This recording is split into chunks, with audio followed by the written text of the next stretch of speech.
Então, vamos ver aqui alguns detalhes do ISM Code, alguns capítulos interessantes para nós e que eu vou destacar aqui com bastante ênfase.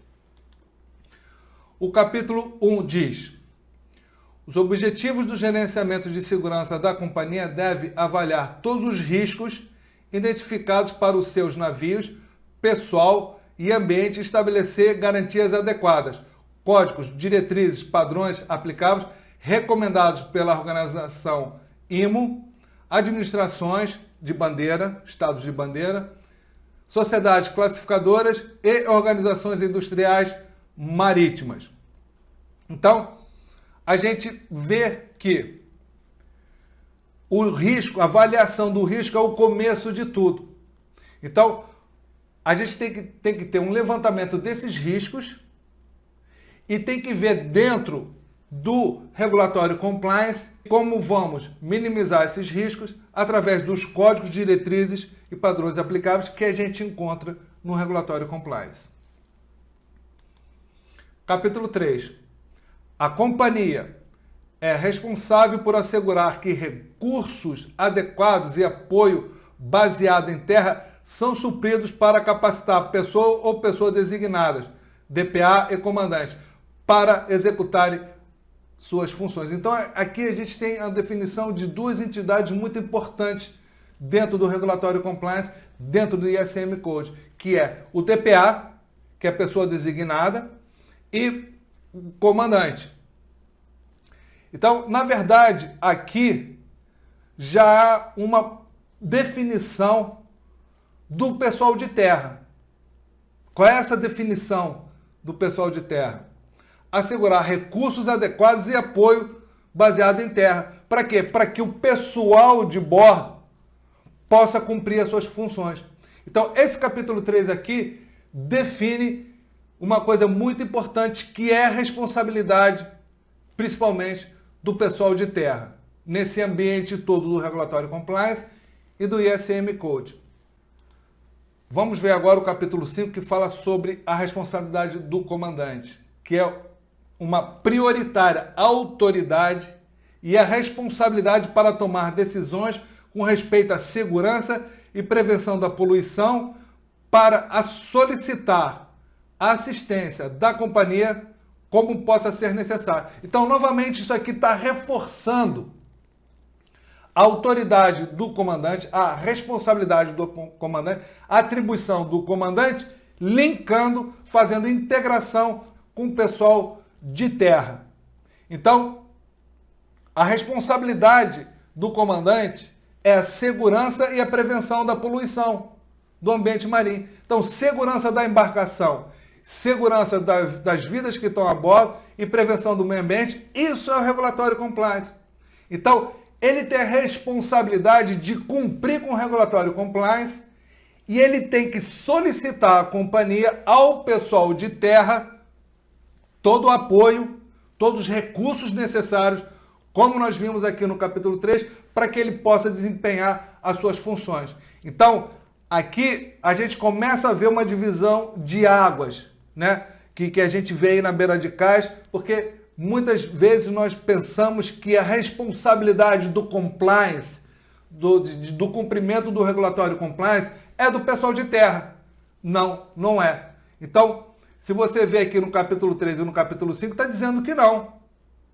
Então, a gente começa a ver aqui uma divisão de responsabilidade, uma divisão de atribuições entre o pessoal de terra e o pessoal de bordo na figura do comandante, e nós estamos aqui destacando também a figura do DPA, que na verdade o DPA ele faz justamente essa transição entre o pessoal de bordo e o pessoal de terra. O DPA tem uma função muito importante no dia a dia, não é só acompanhar as auditorias internas e externas e promover as ações corretivas, ele tem que participar desse processo todo, ele tem que ser parte integrante desse processo todo, para que ele possa auxiliar esse meio de campo entre o pessoal de terra e o pessoal de bordo, né? E dar esse suporte necessário ao comandante para que ele possa cumprir com a sua responsabilidade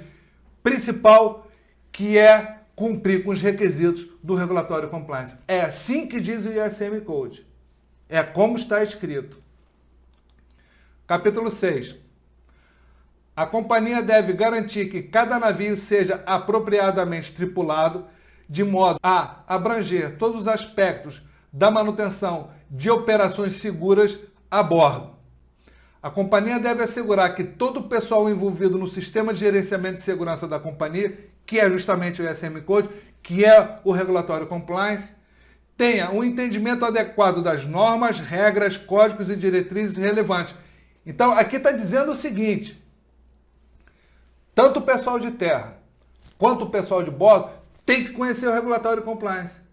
Tem que, no mínimo, conhecer o Regulatório Compliance aplicável aos tipos de embarcação que compõem a frota de uma determinada companhia. Então, na verdade, aqui está definindo uma outra atribuição da companhia. Não, a gente viu lá no capítulo 3 que dá recursos para que o comandante possa fazer um cumprimento do Regulatório Compliance, e aqui nós estamos vendo o seguinte, que a companhia tem que dar o treinamento necessário para que os atores envolvidos no Regulatório Compliance, que é o pessoal de terra e o pessoal de bordo, possa entender, saber e aplicar corretamente as normas, as regras, códigos e diretrizes relevantes aplicável àquela operação daquele navio, daquele tipo de navio que compõe a frota da companhia. Então nós estamos vendo aqui uma definição muito clara. O pessoal de bordo tem a função e a responsabilidade, a atribuição de cumprir com o Regulatório Compliance. E o pessoal de terra, além de dar recursos, tem que dar treinamento também. Não só o pessoal de terra, como o pessoal de bordo também, para que esse conjunto de atores possam cumprir com a sua tarefa e que nós tenhamos um satisfatório resultado final. Vamos continuar.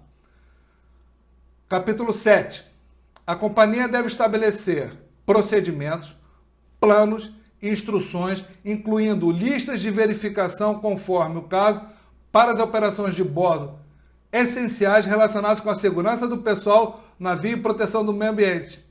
As várias tarefas deverão ser definidas e atribuídas ao pessoal qualificado. Então, nada mais é que o ISM Code está definindo que a companhia deva criar planos, instruções e procedimentos e processos para que o regulatório compliance possa ser cumprido pelo pessoal de bordo e que o pessoal de terra dê recursos e treinamentos necessários para que esse processo possa ser desenvolvido dentro da sua empresa de maneira correta, de maneira satisfatória, a fim de que a gente minimize os riscos operacionais da embarcação e das pessoas que estão a bordo das embarcações.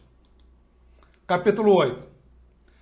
A companhia deve estabelecer programas de adestramento e exercícios para preparar para ações de emergência. Então nós temos lá, tanto no SOLAS quanto no MARPOL, ações de emergência. Por exemplo, abandono, incêndio, poluição, derramamento de óleo, poluição marítima. Então, esses procedimentos eles estão sendo ressaltados aqui no ISM Code e está enfatizando e que a companhia deva fazer adestramentos e exercícios nessas ações de emergências que estão definidas onde? SOLAS e MARPOL. Tá? Vamos continuar aqui. Capítulo 10. A companhia deve estabelecer procedimentos para assegurar que o navio é mantido em conformidade com as disposições das normas e regras relevantes e com quaisquer exigências adicionais que possam ser estabelecidas pela companhia, como através de inspeções e medidas que devem ser integradas na rotina de manutenção operacional do navio. Opa! Aqui já começa a falar em manutenção. Vocês estão lembrados que eu fiz uma divisão de água sobre a manutenção, não é? Eu disse que ela iria aparecer tanto a manutenção do regulatório compliance quanto à manutenção de operação, ela iria aparecer no ISM e no STCW, não dessa maneira explícita como eu trouxe para vocês, mas de uma maneira velada. E onde que ela está aparecendo? Exatamente aqui. Então, na verdade, a companhia tem que ter um sistema de gerenciamento das manutenções para que a operação da embarcação seja segura. Para você ter uma operação segura da embarcação, você tem que minimizar os riscos. Para você minimizar os riscos, onde que você vai encontrar esses códigos, essas diretrizes? No regulatório compliance. Então, na verdade, aqui nós estamos vendo dois tipos de manutenção nesse capítulo 3. A manutenção do regulatório compliance, como eu expliquei para vocês, e a manutenção de operação. E as duas manutenções são importantes para a integridade da embarcação, que é a própria propriedade, e você assegurando, você fomentando, você minimizando os riscos à propriedade, à embarcação, automaticamente você estará minimizando os riscos das pessoas que se encontram a bordo trabalhando. Então, na verdade, esse slide aqui é muito importante sobre a introdução ao ISM Code. Ela cria a responsabilidade na função do comandante, ela fala do DPA, que faz essa transição entre o pessoal de bordo e o pessoal de terra, ela define a atribuição principal do pessoal de terra, que é dar recursos e treinamento ao pessoal de bordo e ao pessoal de terra também, para que eles possam cumprir com o regulatório compliance. E fala também na manutenção. Essa manutenção do regulatório compliance e a manutenção operacional, ela tem que estar integrada com a segurança das pessoas que trabalham a bordo, preservação da embarcação e prevenção do ambiente marinho, a poluição. Então, esse é o objetivo principal do ISM Code, é essa tradução do ISM Code que eu queria trazer aqui para vocês nesse momento.